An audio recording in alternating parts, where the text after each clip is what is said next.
Welcome to Real Vision. I'm Ash Bennington. We are here with a conversation today to talk about the nature and future of Bitcoin. We have two fantastic guests who viewers of Real Vision will already be familiar with. Mike Green, Chief Strategist and Portfolio Manager at Simplify Asset Management, and Robert Breedlove, host of the What is Money show. Gentlemen, welcome to you both. Thank you for having us, Ash. Glad to be here. Robert, let's start with you. Obviously, for people who watch Real Vision, for people who know your work, they know that you're a passionate advocate for Bitcoin. You're very well known in the community. For people who are not familiar with your views, give us the 50,000-foot overview of what your views of Bitcoin are and why you believe it's important to society and specifically to the welfare and well-being of the United States financial and economic system. Sure. So the United States was founded on the principles of life, liberty, and property. We have the pursuit of happiness in place of property in the American Constitution, but life, liberty, and property was actually inherited from the Magna Carta back in 1215.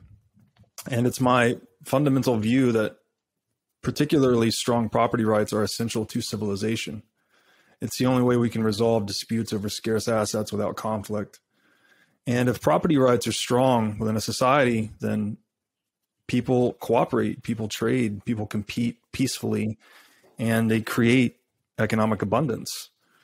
When property rights can be violated, it's much more encouraging for people to fight over the rights to those particular pieces of property. So I think in that scope, for me, Bitcoin is really important in that it is just the most expensive form of property to violate in human history.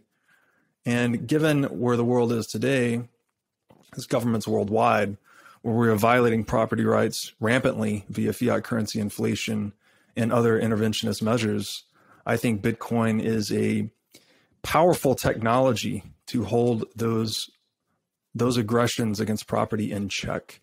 So I think it's very important to the future of the United States, and in many ways gets the United States back to its foundational principles. So, Mike, there you have it. Robert's view, obviously a very sort of pro-American view, an idea that Bitcoin is part and parcel of what's made the American experiment great and powerful in the past from an economic and political standpoint. What are your views? What are your thoughts? And what's your reaction to what Robert just said? So one, I think that it is cavalier to interject property rights as a substitute for the pursuit of happiness. I understand the origin claim from the Magna Carta, but it is very explicitly not included for that reason in particular. It's not the same thing.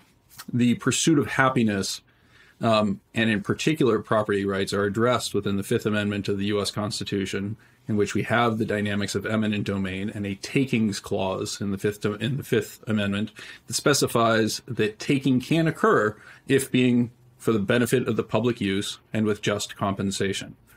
The claims about inflation being theft or anything else being theft is a dispute with the use of that takings capability, right? It's a claim that they can't do this because I don't want them to. But it is very explicitly addressed within the U.S. Constitution that we actually, as a society, have to work together, and we have elected representatives who we rely upon to make good judgment with that. That Robert happens to disagree with that is irrelevant to the discussion.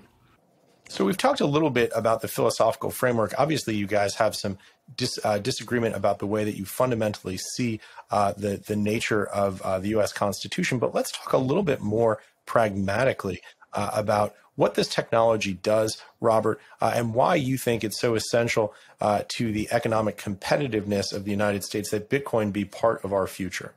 Yeah, sure. So it's probably helpful to define property. It's the relationship between the owner and the asset. So it's not the asset itself. It's the exclusively acknowledged, typically legally enforced relationship between owner and asset. And the importance of property is that, again, we live in a world of scarce resources, right? The wants of every human heart are basically insatiable. So everyone wants more. So how do we reconcile that? How do we reconcile scarce resources with unlimited demand? Well, we do it through conflict or we do it through property. And again, the social experiment that is the United States is the greatest testament to the abundance and wealth that can be created under a civilization of strong property rights. When we were initially founded, we had very low and predictable tax rates. There were very low levels of government intervention. And that actually led to the flourishing and capital stock that we all enjoy today. And it's not just in the U.S. we've seen this play out. We saw this in Hong Kong, where low and predictable taxes, low levels of government intervention also led to an economic boom. This is tied to economic axiom, basically, is that taxation reduces productivity and wealth creation. This is also in the Laissez-Faire curve, which is interesting that as you actually reduce tax rates, you can increase tax revenues up to a point. So I think that to get to the U.S. Bitcoin strategy, why I think it's so important, you first need to understand that this fundamental axiom of property and how important it is to civilization. But the U.S. is in a very interesting position because we have a global reserve currency in the U.S. dollar. We have enjoyed this exorbitant privilege, as it's been called, for quite some time. But with the emergence of Bitcoin, I think there's a very unique tactical advantage that the U.S. can use. And frankly, I'll walk through this step by step, and then I'd like to hear Mike's feedback on it. So I think if you own the fiat currency spigot, you can basically produce currency ad infinitum and use it to acquire whatever you want. This is what governments use fiat currency to do in the marketplace, right? If there's an economic downturn, we increase the money supply, we buy toxic assets, we buy bad corporate debt, whatever it is, and we bolster markets. Well, the United States could equally use that position to start to acquire Bitcoin quietly, even. They could do this via the shadow banking industry. And after they've established a position, I think it would be intelligent for the United States to actually announce that they're holding Bitcoin in the national treasury. They could effectively induce this geopolitical game theory and front run further accumulation. If you understand the game theory of money, it's like to be the first adopter is to benefit disproportionately in anticipation of later adopters.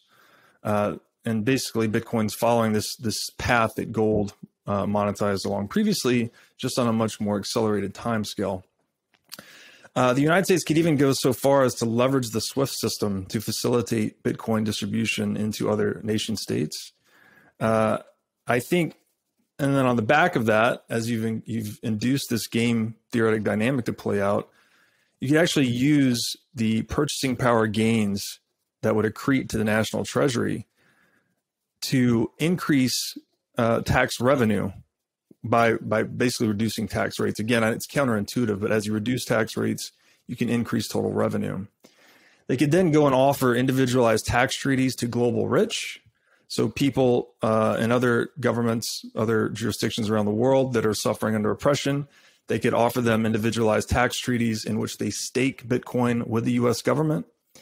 This, I think, is very strategic for the U.S. to start competing for talent now before global population peaks, which it looks like it's going to do in the next 50 or so years, around 9 to 10 billion people, according to a number of studies. At that point, the actual competition among jurisdictions will be for talent. So to front run that entire curve would be brilliant from a geopolitical standpoint. I think they could then use the resultant tax revenue increase, which would come from these individualized tax treaties, and the increases, the offset from Bitcoin purchasing power increases to taxes. They could use this to subsidize nuclear power. By establishing additional nuclear power infrastructure, they can use this to dominate the Bitcoin mining space, to become the global leader in hash rate. And then the other side effect of this is abundant energy actually increases both the productivity, economic productivity, right? Energy is an input to almost every economic process. And it would also increase the tax base further because the market would be even more productive. You'd have an even larger tax base. You then allocate this additional tax revenue to expand national defense. So the net outcome of this is that we maintain U.S. military dominance or even expand it. And you could also reestablish monetary dominance, which many could argue is sliding rapidly today. And then although the end game of this, you wouldn't necessarily have USD as a reserve asset, you would have the US government holding the most BTC, which arguably, if Bitcoiners are correct, is the most important asset you can hold in the 21st century. So other positive externalities of this is that the US would cultivate the means to defeat China in either a hot or a cold war. We'd have both economic means and military means. We would also have created cheap energy in great abundance. This would give us the capacity to desalinate seawater or to even filter carbon out of the air. So this is a direct countermeasure to climate change. And then finally, as we've touched on a few times, reduced taxation increases wealth creation and innovation. In addition to incentivizing individuals, talented individuals worldwide to immigrate into the United States, you can front run this demographic shift that will occur, like I said, in the next 50 years when the population peaks at 9 or 10 billion people. Hey, if you like this clip, be sure to check out the full interview and more only on realvision.com/crypto. It's 100% free. Sign up now.